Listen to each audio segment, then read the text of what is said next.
dugsiga Jamaal Cabdinaasir ee magaalada Burco ka mid ah dugsiyadii ugu horeeyay ee laga hirgeliyay magaalada Burco ayaa waxaa la dhisay markay taariikhdu ahayd ilaa 1950yadii waxaana dugsigan hirgeliyay Allah u naxariistay marxuum Sheekh Xaaji Xasan Geelle oo isagu ka mid ahaa muwaadiniinta reer Burco xilligaasi oo marxuumku macallimiin ajaanib Masaariyiina uu keenay dugsiga si ay u horumarto tayada waxbarasho ee dugsigaasi hadaba qaar ka mid ah ehelka asaasaha dugsigaasi Allah u naxariistay marxuum Xaaji Xasan Geelle ayaa ka hadlay dhulbab lagu hayo dugsigaasi iyagoo qayladhaan ka diray dhismayaal laga hirgelinayo wajahadaha dugsiga laga soo galo Daahir Xaaji Xasan Geelle Xuseen Xaaji Xasan iyo Sahal oo ka mid ah awlaadda sheekha dugsigan hirgeliyay ayaa waxa hadaladoodii ka mid ahaa waa maxadka Jamaal Cabdinaasir waa maxadka Sheekh Xasan Geelle dhisay waxa la dhisay dawladii Soomaaliyeed ka hor baa la dhisay masaarida ka hor baa la dhisay waqtigii dawladda Ingiriiska la dhisay waxaana dhisay Sheekh Xasan Geelle ayaa dhisay beertiisii buu ka dhisay waxaana ugu talagalay dadku inay ku bartaan waxbarasho bilaash iskuulka wadooyinkiisii oo lagu soo durkay dhinaca waxa laga soo durkay ee arki doontaan waxa laga soo durkay markii dawladda Ahmed Mohamed Siinaayo lagu dhawaaqay ayaa la yidhi bixisay oo laga soo durkay guriga taariikhda gurigiisa halkan imka guriga laga wadaa wadada la doonayo lagu soo baxo waxaan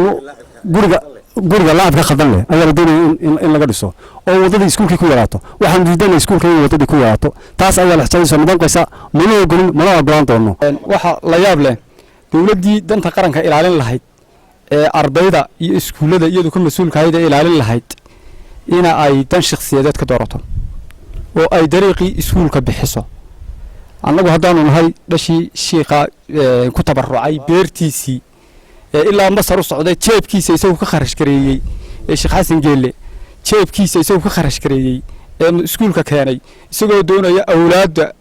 Soomaaliyeed meel kasta joogana wax ku bartaan ama reer Burco ahaadaan ama reer Soomaaliland ha ahaadaan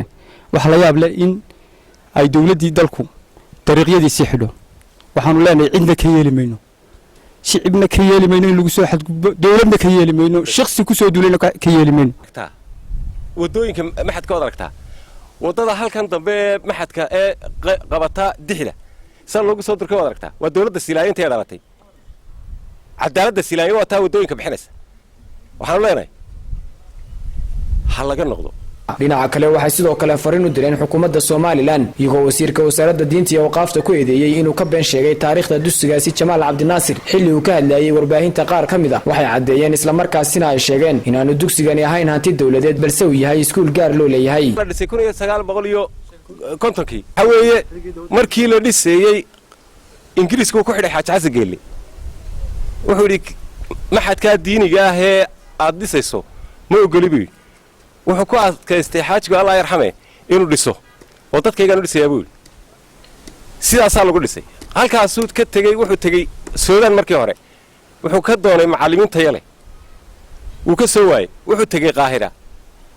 Sheekh Khalifa waxa ku leeyahay heshiiskii 1950kii Qaahira u dhaxeeyay Al-Azhar jaamacadda Al-Azhar Sheekh Xasan Geelle iyo Al-Azhar u dhaxeeyay horta soo arag